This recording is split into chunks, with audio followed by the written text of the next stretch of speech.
Mexico is a country that is well known for having a long and illustrious history, as well as a diversified culture and magnificent surroundings. Everyone can find something to enjoy in Mexico, whether they prefer the hustle and bustle of the metropolis or the peace and quiet of the beaches. In spite of the country's wealth of tourist destinations, one astonishing statistic stands out. 82% of Mexico is devoid of inhabitants.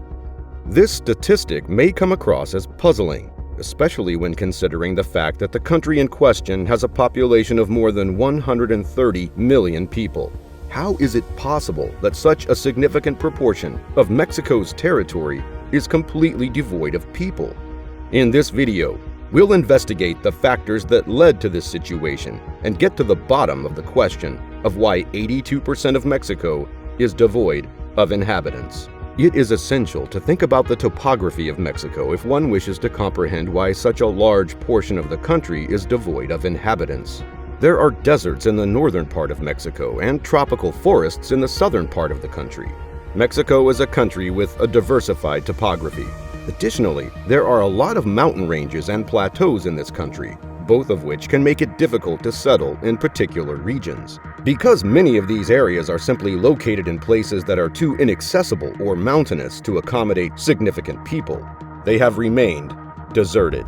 Because of its dry climate and steep terrain, the northern area of Mexico has a significantly lower population density than the rest of the country. The states of Chihuahua, Coahuila, Nuevo León, Durango, and Sonora are all located in desert or semi-arid zones. Thus, they are all included in this region. The Sierra Madre Occidental mountain range, which accounts for a significant amount of the region's overall topography, may be found inside this region as well. The mountain range contains several peaks that are higher than 3,000 meters, making it challenging to travel through and difficult to populate many areas. In addition, the region is prone to droughts, which can make it difficult to maintain agricultural practices and livestock populations. In contrast, the southern portion of Mexico is characterized by a climate that is far more tropical in nature, with extensive jungles and swampy areas. The states of Guerrero, Oaxaca, Chiapas, Tabasco, and Campeche are all situated in humid or tropical zones. Thus, they are all included in this region. Even though these areas are more amenable to settlement than the northern region, there are still obstacles to overcome in terms of accessibility and infrastructure in these locations. The rough topography, extensive forests, and absence of roads in this region make it impossible to access many areas of this region. The history of colonialism and land ownership in Mexico is another element that plays a role in the country's sparsely populated regions. During the Spanish conquest of Mexico, great swaths of land were stolen from the native people and given to the elite of the conquering Spanish nation. This led to a huge concentration of land ownership, which resulted in a few rich families typically owning large estates as a result of the situation. Because of this, many people were compelled to live in towns with a high population density or on small parcels of land, which resulted in the majority of the countryside being uninhabited. The practice of unequally distributing land ownership persisted long into the 20th century. Redistribution of land from affluent landowners to those living in poverty in rural areas was one of the primary objectives of the Mexican Revolution, which took place from 1910 to 1920 and lasted for 10 years. Nevertheless, despite considerable advances, ownership of land continued to be highly concentrated among a small number of elites. The concentration of land ownership has made it challenging for rural communities to gain access to and make productive use of the property, which has resulted in many areas continuing to be devoid of inhabitants. Mexico's economy is primarily dependent on businesses such as manufacturing, tourism, and agriculture, in addition to the historical causes that contribute to its growth. Because so many of these businesses are concentrated in metropolitan regions, people are frequently lured to the cities in which they are located in the hopes of finding work possibilities there. Because of this, the gap between the urban and rural populations widens even further. as a result of the fact that a great number of individuals are compelled to leave their homes and towns in order to find employment. Particularly notable in this regard has been the effect that Mexico's industrial sector has had on the country's demographic distribution.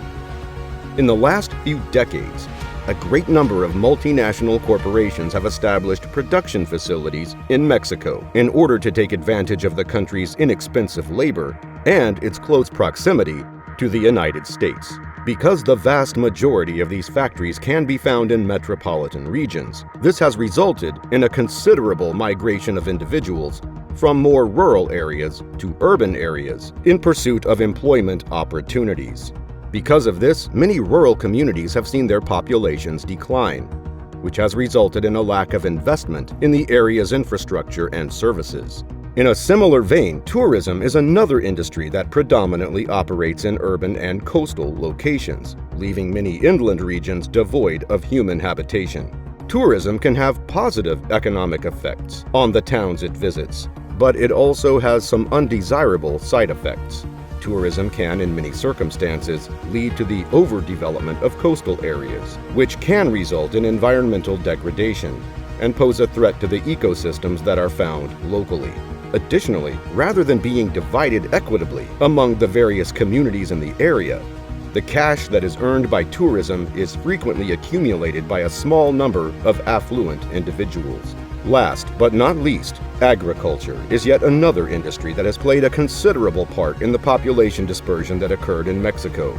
Corn, beans, and avocados are just some of the most important ingredients in Mexican cuisine, which is due in large part to the long history of agricultural production in Mexico. However, many farmers who work on a smaller scale have been driven out of business as a direct result of the rise of industrial agriculture and the globalization of the food production industry. Because of this, there has been a large decrease in the population of rural areas, as a result of the fact that many farmers have been compelled to leave their homes in order to find work elsewhere. In conclusion, there are a variety of complicated and interconnected factors that contribute to 82% of Mexico's lack of population. This phenomena can be attributed in part to a variety of factors, including geography, history, and economy. At first look, it may appear to be incomprehensible, but upon closer inspection, it becomes clear that rural communities in Mexico are confronted with a number of obstacles. Nevertheless, it is essential to keep in mind that in addition to being obstacles, these challenges also provide chances for advancement and expansion. Mexico has the potential to strive toward the goal of creating a more equitable and sustainable future for all of its residents if the country makes investments in rural infrastructure, promotes sustainable tourism, and provides support for small-scale agriculture. Let us know why you think so much of Mexico is empty in the comment section below. And make sure to subscribe to our channel and be the first to know when we post new content.